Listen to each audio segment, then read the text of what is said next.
നമസ്കാരം. മലയാളി വാർത്തയിലേക്ക് സ്വാഗതം. കുവൈറ്റിലെ തീപിടുത്തത്തിൽ നിന്ന് രക്ഷപ്പെട്ട് ചികിത്സയെ തുടരുന്ന മലയാളികളെല്ലാം അപകടനില തരണം ചെയ്തുവെന്ന ആശ്വാസ വാർത്തയാണ് പുറത്തുവരുന്നത്.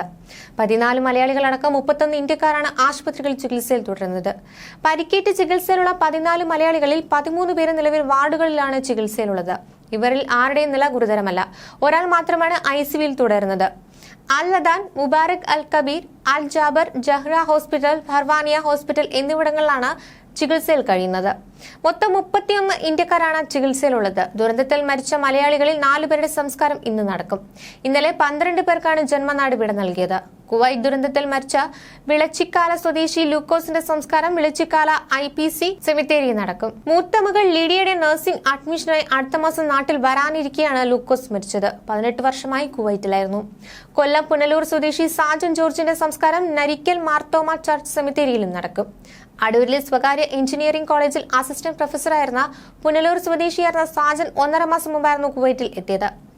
കുറച്ചുകാലം ഗൾഫിൽ ജോലി ചെയ്ത ശേഷം തിരികെ എത്തി പഴയ ജോലി തിരികെ കയറാമെന്ന പ്രതീക്ഷയിൽ ജീവിതം കരുപിടിപ്പിക്കുമ്പോൾ ആയിരുന്നു സാജന്റെ അപ്രതീക്ഷിത വിയോഗം.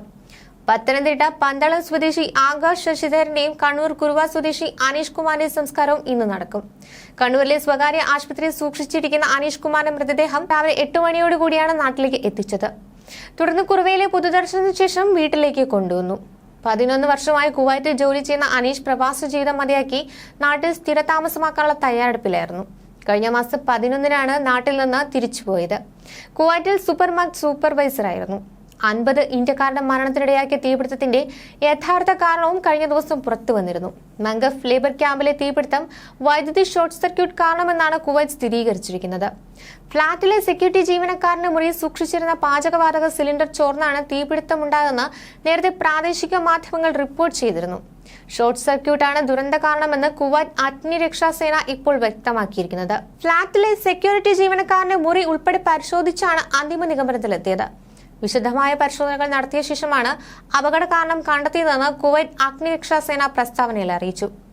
ഫ്ളാറ്റിനുള്ളിൽ മുറികൾ തിരിക്കാനായി ഉപയോഗിച്ചിരുന്ന സാമഗ്രികൾ അതിവേഗം തീപടരാൻ ഇടയാക്കിയതായി ഫയർഫോഴ്സ് കേണൽ സയ്യിദ് അൽ മൗസവി പറഞ്ഞു.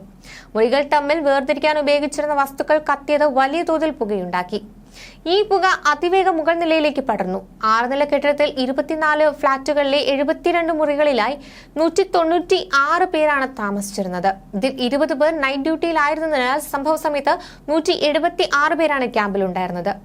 കെട്ടിടത്തിന്റെ ടെറസിലേക്കുള്ള വാതിൽ പൂട്ടിയിരുന്നതിനാൽ രക്ഷപ്പെടാൻ ശ്രമിച്ചവർക്ക് അവിടേക്ക് കയറാനായില്ല.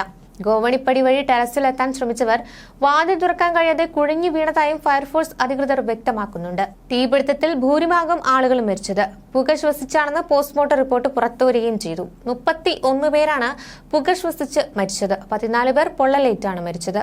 ന്യൂസ് ഡെസ്ക് മലയാളി വാർത്ത.